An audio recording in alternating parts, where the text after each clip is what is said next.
Prologue missed people always ask the wrong questions. They want to know who paid us. They want dates, places, flags, names they can underline in red.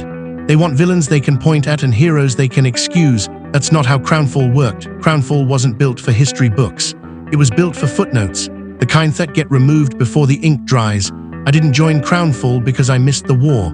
I joined because I missed clarity. The call came on a Tuesday. Grey sky, cold coffee, the kind of day that doesn't argue when it passes. No number, no introduction. Just a voice that already knew my name and didn't feel the need to say it twice. You still available? That was the interview. 3 weeks later, I was standing on a dark strip of tarmac in Germany holding a rifle that technically didn't exist, waiting for a team that hadn't introduced themselves and never would. They called it Operation Iron Veil. They always gave the jobs names that sounded heavier than they were supposed to be, made it feel like history, when really it was just accounting. Crownfall Group didn't recruit loud men, they recruited quiet ones. Men who didn't need to talk about what they'd done because they already knew how it sounded out loud.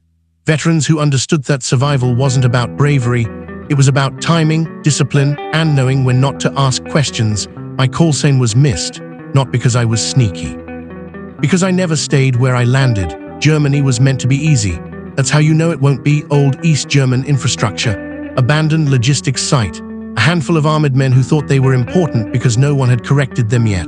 The sort of place that looked forgotten until you got close enough to feel the eyes on you. We were four. That was it. No flags, no support, no speeches about why it mattered. Crownfall didn't care about why. They cared about finished. When we crossed the line of departure, the night swallowed us whole. There's a moment before things go loud where the world feels honest. Breathing slows, thoughts narrow, every sound has weight. You're not thinking about putting things back where they belong. Then the first door came down, and the quiet ran out. I won't tell you everything that happened at that compound. Some of it belongs to men who didn't leave. Some of it belongs to files that were burned before anyone signed them. What I will tell you is this. By sunrise, the place was empty again. By noon, it officially never mattered. And by the next week, Crownfall was already somewhere else, fixing a different problem that no one wanted their name attached to. That's how it always went. You didn't measure time in tour. You measured it in jobs you didn't talk about and places that stopped asking questions after you left. This book isn't an apology. It's not a confession either. It's just the truth, written by someone who finally has the time to remember it. My call sign was missed, and this is how Crownfall really worked. Chapter 1, Contract Silence. The first thing Crownfall teaches you is how to wait. Not the bored kind of waiting, not clocks and cigarettes and badgers. It's the other kind. The kind where you're already moving in your head, already clearing rooms that don't exist yet, already hearing shots that haven't been fired. We waited in Germany like that. No base, no banners, just a rented industrial unit outside a town nobody bothered to pronounce correctly. Grey walls, fluorescent lights, the smell of oil and old concrete. The kind of place you forget as soon as you leave it, which was the point. That was Crownfall's idea of preparation. They didn't brief like Theomy did, no grand overviews. No speeches about regional stability or strategic importance. Just facts stripped down until they barely resembled a story, a compound, a cell, a clock. Anything beyond that was noise. Our handler never gave his real name. We called him Ledger because everything he said sounded like it belonged in a column somewhere. You're not here to make it safe, he told us. You're here to make it stop. That was as close as Crownfall ever came to a mission statement. The team came together without ceremony, no handshakes, no background checks out loud. You could tell what Somyeon was by how they moved, how they checked their kit, how they stood when nobody was talking. That was enough. There was Crow, the team lead, former infantry, the kind of calm that only comes from having survived mistakes. Latch, our medic, quiet to the point of vanishing. Harker, support gunner, built like he'd never met a door he couldn't argue with, and me missed. They didn't ask why I left the service. Crownfall never did. They assumed you had a reason, and that it wasn't something you wanted to explain. That was another lesson. The past is baggage, not currency. The compound sat where old borders used to matter, East German bones, West German indifference. A logistics site that had outlived its purpose and found a new one in the shadows. That's where problems like to hide, in places that used to be important. Intelligence said the cell was small but connected. The kind of people who believed they were untouchable because nobody had touched them yet. That's usually how it starts. We moved just before dawn, that hour where the night hasn't admitted defeat but the day hasn't earned its confidence yet. The air was cold enough to sharpen your thoughts. Breath showed, then disappeared, no music. No speeches, Crow just nodded and we went. The approach was quiet but not peaceful. You can tell when a place expects violence. The way fences are fixed torrescently. The way lights stay on when they shouldn't. The way dogs don't bark because they've been trained not to. That's when you stop thinking about what comes next and start thinking about now. Now is all that matters. The first breach erased the last chance to turn back. Concrete dust, splintered wood, the sound of someone realizing too late that they should have been somewhere else. After that, time stopped behaving properly, rooms collapsed into each other. Shapes moved, orders became instincts. You don't remember shots individually, you remember the space between them. I remember a hallway, I remember smoke. I remember a man reaching for something and not finishing the thought. Crownfall didn't believe in drawn-out fights. You either overwhelmed the problem or you withdrew and let someone else clean up the mess. Hanging around was how mistakes got names. The cell leader tried to escape through the rear motor pool. Crow caught him. It didn't take long. Leadership is fragile when it's alone. By the time the sun cleared the tree line, we were already leaving. No victory poses, no confirmation photos. Just silence and the understanding that whatever had been there before us was gone now. That's what Crownfall sold. Not death, not violence. Absence. Later that day, Ledger told us the official story. Electrical fault, criminal dispute, no further interest. I remember nodding like it mattered. Iron Veil was over, just another line crossed out somewhere. But that was the job that taught me something important, something I didn't understand until much later. Crownfall wasn't temporary, we were, and sooner or later, everyone finds out which side of that equation they're on. Chapter 2: 2 Ways to End a Problem. Crownfall didn't split itself by accident. You don't build branches unless you've learned something the hard way. By the time I understood Black Division and Iron Ward, I'd already worked alongside both, long enough to know that violence doesn't have one shape. It adapts, it learns, it becomes efficient. That was Crownfall's real talent. Black Division came first. They were built for urgency, for moments when waiting would only make things worse. Short contracts. Smaller teams, aggression tuned like an instrument. They didn't hold ground, they erased it. If Black Division was called in, it meant someone had decided the problem couldn't be negotiated, contained, or ignored anymore. It needed to stop decisively and preferably without witnesses. They moved fast because speed was mercy. The longer a fight lasted, the more questions it created. Black Division didn't ask questions. I ran with them early on. Night entries. Breaches that left walls breathing dust. Radios quiet except for confirmations. Targets neutralized before they fully understood what was happening. It was violent, there's no honest way around that. But it was clean, no warning shots. No escalation ladders, just overwhelming force applied precisely enough that by the time authorities arrived, there was nothing left to talk over. People like to call that brutality. Crownfall called it efficiency. Iron Ward was different. Iron Ward existed because sometimes violence didn't need to explode, it needed to stand still. Where Black Division cut, Iron Ward held. They were the ones you saw, not in the headlines, but in the background. Men at gates, men on rooftops, men who learned the rhythms of a place until they could tell when something felt wrong without knowing why. Iron Ward contracts lasted weeks, months, sometimes longer. They dealt in deterrence. You didn't attack Iron Ward positions because you knew what would happen if you tried, not because they were reckless, but because they were disciplined enough to respond exactly as much as needed. No more, no less. I saw Iron Ward repel attacks without firing a shot. I also saw them open fire without hesitation when lines were crossed. That kind of restraint looks boring until the moment it saves lives. The friction between the two branches was constant. Black Division thought Iron Ward was slow. Iron Ward thought Black Division was unstable. They were both right. Black Division burned fast. Iron Ward endured. Together, they formed Crownfall's real doctrine: strike when necessary, secure what remains. Violence followed both branches like a shadow. The difference was how long it stayed. Black Division left violence behind them, cooling in empty rooms and broken buildings. Iron Ward absorbed violence, standing in its path until it lost momentum and collapsed under its own weight. Both methods worked. That was the uncomfortable truth. Crownfall didn't pretend to be moral, it pretended to be useful. And for a long time that was enough. Looking back, I think that's when the cracks started, not because the branches were violent, but because they were too effective. When something works, people use it more often. When they use it too often, they stop asking whether they should. Crownfall became the answer before anyone finished the question. That's when violence stops being a tool and starts becoming a habit. Chapter 3, when it didn't end, the job in Karsik wasn't supposed to be different. That should have been the warning. By then, Crownfall had settled into its rhythm. Black Division hit. Iron Ward held. Ledger balanced the books and made sure the paperwork survived longer than the people involved. We'd done it enough times that the edges started to dull. Success does that. It makes you careless in ways you don't notice until later. Karsik sat on a trade corridor no one admitted was still active. Officially, it was a logistics hub in transition.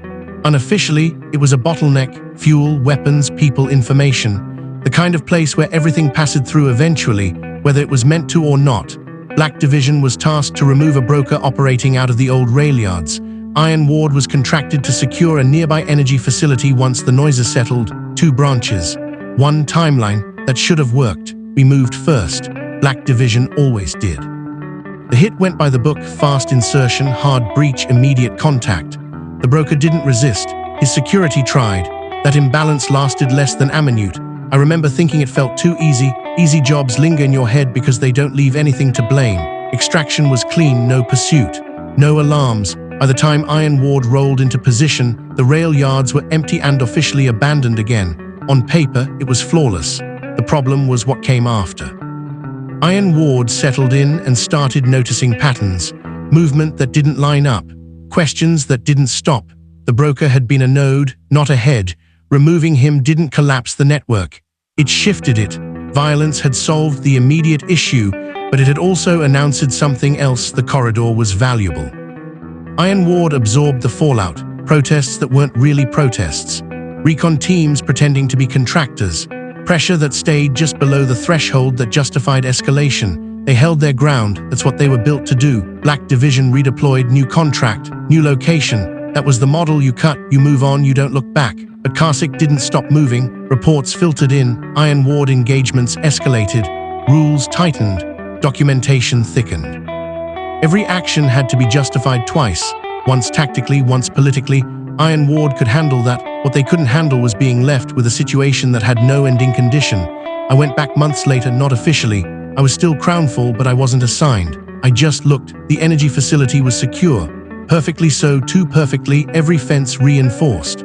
Every approach covered. Every response rehearsed. It felt less like protection and more like containment. Iron Ward hadn't failed. That was the problem. They'd succeeded so thoroughly that nobody could figure out how to leave without losing face. The violence didn't end, it just changed shape. That's when I realized something Crownfall never accounted for. Black Division solved problems by ending them. Iron Ward solved problems by living inside them. And some problems don't tolerate long-term solutions. They rot. They adapt. They push back. Ledger called it operational drift. He said it like it was a weather condition. Unavoidable, nobody's fault. But drift is still movement. And movement without direction eventually takes you somewhere you didn't plan to be. Karsik was the first place Crownfall couldn't walk away from clean, not because we lost, but because we won and stayed. That was the moment I started keeping notes, not reports, not logs, memories, because I had the feeling that one day someone would ask how it started going wrong, and I didn't trust the official answer to survive. Chapter 4: Hairline fractures. Crownfall didn't collapse. It started to creak. You could hear it if you knew what to listen for, in the way briefings ran long, in how Ledger stopped saying temporary, in the way contracts stopped having end dates and started having conditions.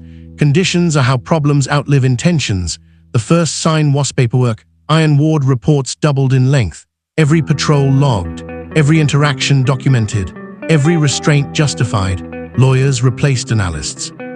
Language softened. Hostile intent became uncooperative behavior. Warning shots became auditory deterrence. The violence was still there. It was just wearing a suit now. Black Division noticed next. They always did. Their contracts started to feel rushed.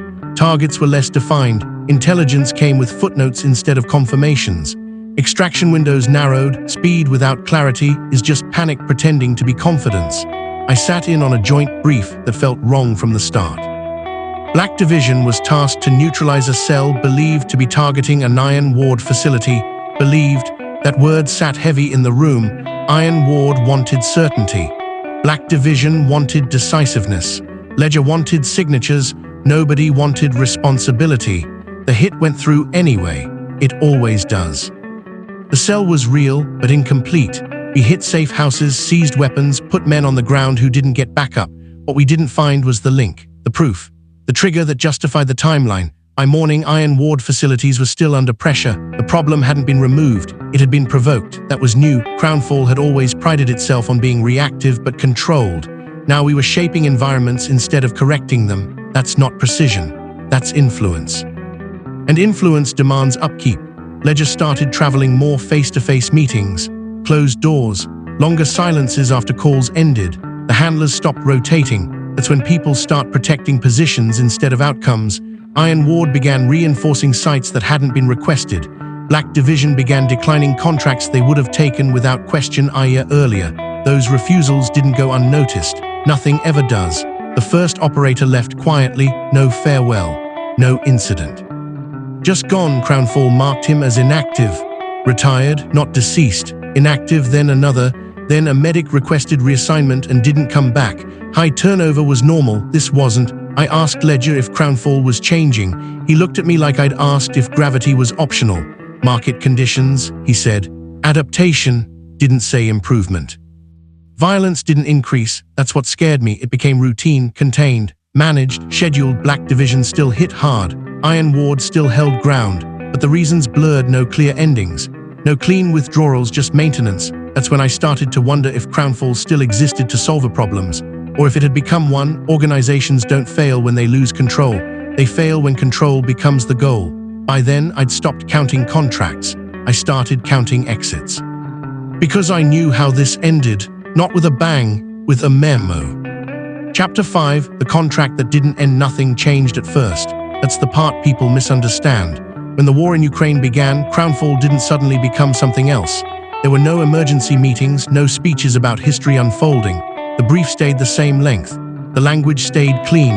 The invoices still cleared. If anything, things felt familiar. That should have scared us more than it did. The conflict cracked the world open in a way contracts love. Urgency returned. Oversight vanished. Money stopped asking questions. Ledger didn't frame it as sides. He never did. This isn't alignment, he said. It's access. That was the word he used, access, like it wasn't people pulling triggers, like it wasn't cities turning into reference points on a map. Crownfall took the contract, Russian-backed intermediaries, enough layers to drown accountability, enough distancito pretend it wasn't what it was. Black Division was deployed first. They always were. Officially, we were advisors, specialists, technical support embedded with irregular units. Unofficially, we were bodies in the same mud, moving through the same ruined streets, operating inside a war that didn't care who signed what. This wasn't deniability, this was saturation. Ukraine wasn't a problem to be solved, it was a machine, and Crownfall had never trained for machines. The first thing that broke was tempo. Black Division doctrine depended on speed, hit hard, disengage, disappear. There was nowhere to disappear to. Front lines shifted daily. Intelligence expired by the hour. Every strike was answered by 3 more problems. Violence didn't end things here, it multiplied them. Iron Ward followed. That should have been the warning flare. Iron Ward was never meant for open war. They were designed to hold assets, not trenches, secure facilities, not cities that changed hands overnight. But contracts expanded, requirements evolved, language softened again, extended security presence, stabilization support, area denial, different words, same blood. Iron Ward positions became targets by default, no deterrence. No escalation ladder, just artillery math. They held because they were trained to. They died because holding doesn't mean winning. Crownfall kept feeding the grinder, not out of malice, out of momentum. Every loss justified the next deployment. Every setback required continuity. Every withdrawal was framed as reputational risk. That's how you trap yourself without realizing it. I remember the moment it clicked. We were sheltering in the remains of an apartment block, concrete dust, burned furniture, a child's shoe near the stairs. The radio was alive with call signs that didn't matter anymore. Black Division operators pinned down by indirect fire. Iron Ward requesting reinforcement for a site that had lost its value 3 days earlier. Ledger asking for updates he couldn't use. I realized then that Crownfall wasn't controlling anything. We were being used. The Russians paid on time. That mattered more than anyone admitted. Money has gravity. It bends decisions. It keeps people in place long after they should have moved. Operators started pushing back, not loudly, not publicly. They asked for extraction windows that never opened. They questioned objectives that didn't resolve. They noticed how often temporary appeared in messages without dates attached. Some left, some stayed because leaving meant admitting the truth. Crownfall doctrine collapsed quietly in Ukraine, not because it failed, but because it didn't apply. You can't erase a war, you can't hold a front forever, you can't invoice your way out of a bloodbath. By the time Crownfall leadership realized what we were inside, it was too late. Torverse without consequences. And consequences were the one thing Crownfall had been built to avoid. Ukraine didn't break Crownfall, it revealed it, stripped of deniability, stripped of endings, stripped of the illusion that control was ever permanent. That's when I knew this story wasn't going to end with a contract closeout. It was going to end with people asking who signed what, and why, and who was still alive to answer. Chapter 6 Bakhmut stayed. The refusals didn't come all at once. They never do. At first it was paperwork. Contracts declined, extensions unanswered, rotations that quietly failed to fill. Men citing family, men citing health, men citing clauses that had always been there but suddenly mattered. Crownfall called it attrition, the rest of us called it sense. Black division fractured first. They were built for short violence, sharp conclusions. Ukraine offered neither. Targets regenerated. Intelligence expired. Every successful action invited retaliation measured in artillery, not consequence. Some operators walked, no arguments, no speeches, just a refusal to redeploy. Crownfall didn't punish them. That's how bad it had gotten. Iron Ward followed. They'd held positions long past usefulness, watched assets turn into liabilities, seen deterrence fail under sustained fire. Their contracts had stretched until words like security and occupation blurred. Iron Ward commanders started asking questions that didn't have answers. How long? For what? Who replaces us? When those questions came back empty, they stopped asking, they left. By the time Bakhmut came up, Crownfall was already hollow. What remained wasn't the company, it was the people who hadn't found a reason to go yet, or hadn't allowed themselves one. Bakhmut wasn't briefed like a mission, it was introduced like a fact. This is where the pressure is, Ledger said. This is where we're needed.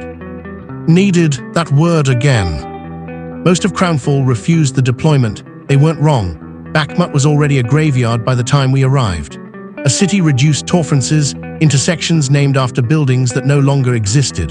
Front lines measured in meters gained at the cost of platoons, no deniability, no withdrawal logic, just attrition. Mist's group stayed, Crow, Latch, Harker, me, not because we believed in the contract, because leaving felt like cutting the last thread holding things together.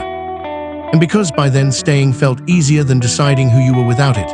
We embedded where we were told, ruins, trenches dug into rubble, positions that changed hands twice a day, the air constantly vibrating, artillery distant or incoming, hard to tell after a while. This wasn't combat, it was exposure. The Russians didn't treat us like assets, they treated us like mass. Push here, hold there, advance when ordered. Crownfall doctrine evaporated in the mud. Speed meant nothing. Precision meant less. The only skill that mattered was endurance. We fought because stopping didn't improve anything. That's the truth nobody likes. Sometimes you keep moving because standing still hurts more. I watched men I'd trusted break down quietly, no panic, no drama, just exhaustion so deep it erased fear. Latch worked until his hands shook too much to thread a needle. Harker stopped talking altogether. Crow aged a decade in weeks, and still we held, because someone always had to.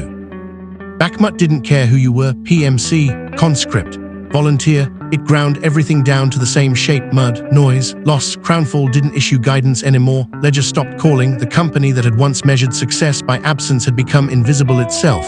We were on our own. That's when I realized why we stayed. Not loyalty to Crownfall, not belief in the mission, but loyalty to each other, and fear of what leaving would mean if we survived long enough to think about it. Bakhmut didn't break us all at once. It wore us down until staying felt normal, until violence wasn't a decision anymore, just the environment. Some nights, when shelling paused long enough to hear yourself breathe, I wondered how many of us would leave if we still could, and how many would admit we didn't know where to go. Bakhmut stayed, and so did we.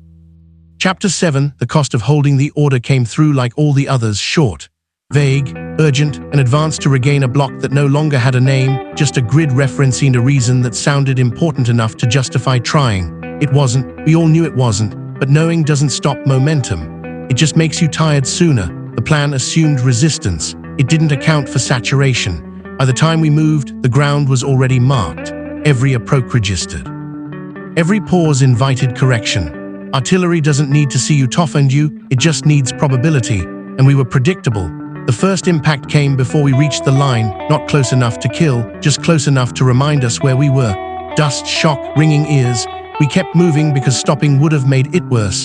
That was the last clean decision we made. Crow went down crossing a collapsed street. No warning, no sound I remember. Just momentum cut short, like a sentence that didn't get finished. We dragged him back by instinct, not hope. Latch followed minutes later, secondary fire. Shrapnel, the kind of wound you know the answer to before you ask the question. Harker stayed on the gun longer than he should have, long enough for the position to be noticed, long enough for return fire to stop being theoretical. He never made it back. 3 men, gone in less time than it took to brief the assault. The objective didn't matter after that, it never had. We pulled back when there was nothing left to hold with. No rally point, no fallback plan that still existed on the map, just survival. I don't remember how I got out. That's not something time brings back. I remember sitting in the rubble afterward, hands shaking. Trying to account for people who weren't there to answer. Crow, Latch, Harker, silence where voices had been. Crownfall didn't respond, not immediately. No debrief, no acknowledgement, no language prepared for failure on that scale. The company that had always measured success by absence had nothing to say about loss. Weeks passed, the front moved, then stalled, then moved again. Crownfall operators filtered out of Ukraine in pieces, medical extractions, quiet rotations, temporary redeployments that didn't include return dates, no announcements, no explanations. Eventually the order came: withdraw, stand down, await further instruction. That was it. No apology, no justification, no promise of what came next, just an ending that refused to explain itself. I left Ukraine alone, not because I was the only one left, because there was no one left who belonged to my team. Back in Germany, Crownfall facilities felt wrong, too quiet, too intact. Men avoided eye contact. Handlers spoke carefully. Nobody used the word Ukrainian unless they had to. Ledger was gone, so were half the people who'd signed the contracts. Crownfall still existed on paper. In practice, it was waiting for what nobody said: investigation, rebranding, absorption, erasure. Pick one. Crow, Latch, and Harker were recorded as KIA contract zone. Further detail, that's how Crownfall closed accounts. I stayed long enough to realize there would be no answers, no reckoning, no explanation that made it make sense. Just silence dressed up as professionalism. That's when I stopped waiting. Some organizations end loudly. Crownfall chose to disappear the same way it operated, without witnesses. This book isn't about fixing that. It's about remembering who paid the cost when the contract stopped meaning anything. My call sign was missed, and this is where Crownfall stopped being a company and became a caution. Final chapter: same heat, different dust. I didn't leave the work. That's the truth I used to avoid. I told myself I was done with companies, with flags that changed depending on who was paying, with contracts that pretended violence was temporary. But I didn't leave the work. I just changed uniforms again. Africa was supposed to be different. It always is, on paper. New company, new name. New corporate language for the same old promises: stabilization, security assistance, regional support. They were careful not to say war, even when that's exactly what it was. The heat was constant. The dust got everywhere. The sky was too big, somewhere between a border nobody agreed on and a town that didn't matter unless it burned. We set up another position that needed holding. Iron Ward would have recognized it immediately. The men were younger, not all of them, but enough. They still asked questions early on, about objectives, timelines, what came after. I didn't answer the way Ledger did. I didn't lie, I just said, "We'll see." That was the most honest briefing I'd ever given. The fighting wasn't as intense as Ukraine, it never is, but it lasted longer. Ambushes instead of barrages, small unit contact, names you learn just in time to write them down later. Violence that didn't explode, it simmered. A useless conflict if you're measuring usefulness in outcomes. Perfectly profitable if you're measuring something else. Sometimes at night, when the generator cuts and the dark settles properly, I think about Bakhmut, about Crow stepping forward without hesitation, about Latch's hands steady even when everything else was, about Harker holding a line that didn't deserve him. I don't talk about them, not because it hurts, because stories like that don't change anything. The new company talks about lessons learned, about compliance, about sustainability, about not repeating mistakes. They say the right things. Crownfall said them once too. I don't pretend this is different anymore. I don't pretend I'm here for reasons that would sound good written down. I'm here because I know how to do this. Because someone always needs men who can stand in places others won't. Because walking away entirely feels like abandoning the dead to make myself feel better. That's not justice, that's comfort. I keep my call sign missed. Some habits survive longer than companies. Every so often, someone asks me how long I plan to stay. I give them the same answer every time, until it's finished. They usually nod, they usually understand, they never ask what finished means. The war here will end one day, another will replace it, different acronyms, same dust. I've learned not to confuse motion with progress. If crownfall taught me anything, it's that effectiveness doesn't equal meaning. You can be very good at something and still wonder why you're doing it. I don't expect this book to change anything either. It won't stop contracts from being signed or men from boarding flights with too much gear and not enough certainty, but it might survive longer than the companies. And sometimes that's enough. My call sign was missed, it still is. And somewhere out here, under a sun that doesn't care who's right or wrong, the ruthless conflict is being fought exactly as designed, quietly, efficiently, until it isn't. Conclusions still there, people like endings. They want companies to collapse cleanly, names to be struck from registers, men to come home and stay there. That's not how Crownfall ended. Crownfall never really ended at all. Officially, the company was dissolved, assets transferred, contracts terminated. The paperwork says the right things in the right order. Unofficially, Crownfall adapted, smaller entities, different names, familiar faces moving through new corporate shells. Branches folded into consultancies, security firms, logistics groups that never admit what they used to do. Black Division didn't disappear. Iron Ward didn't vanish, they fragmented. And fragments are harder to track than structures.